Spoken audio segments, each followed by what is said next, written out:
नमस्कार, मी डॉक्टर हिरालाल पवार, हृदयरोग तज्ज्ञ, नाशिक. आपलं हृदय ठीक आहे की नाही आपल्याला कसं कळतं?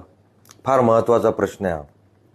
कारण आपलं हृदय शरीरातला सगळ्यात महत्त्वाचा अवयव आहे आणि थोडं त्यामध्ये जर बिघाड झाला किंवा त्याला जर काही इजा झाली तर त्याचे गंभीर परिणाम होऊ शकतात आणि आपल्या जीवाला धोका होऊ शकतो.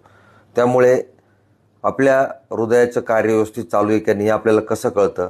तर सगळ्यात महत्त्व लक्षणावरून कळतं. कारण जर हृदयावर जर काही प्रॉब्लेम्स असतील तर आपल्याला काही विशिष्ट लक्षणं संकेत देतात.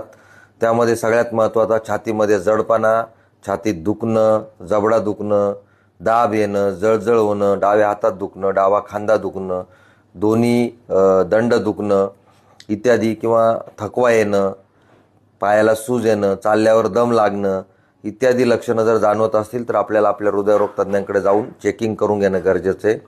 त्याच्यानंतरून सगळ्यात महत्त्वाचं वैद्यकीय तपासण्या, त्याला मी हृदयाचं सुरक्षा कवच असं म्हणतो.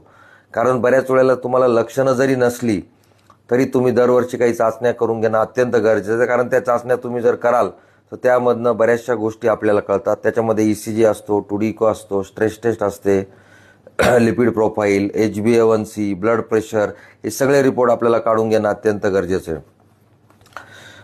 जर हे सगळे रिपोर्ट नॉर्मल असतील तर आपण म्हणू शकतो की आपलं हृदय सध्या तरी ठीक आहे.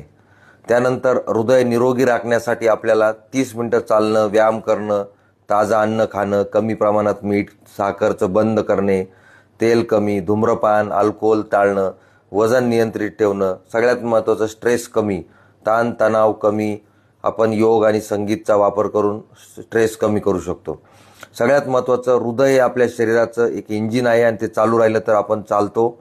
त्यामुळे शरीराकडून येणाऱ्या सूचनांकडे दुर्लक्ष करू नका. वेळेवर लक्ष दिलं तर आपण गंभीर समस्या टाळू शकतो. धन्यवाद.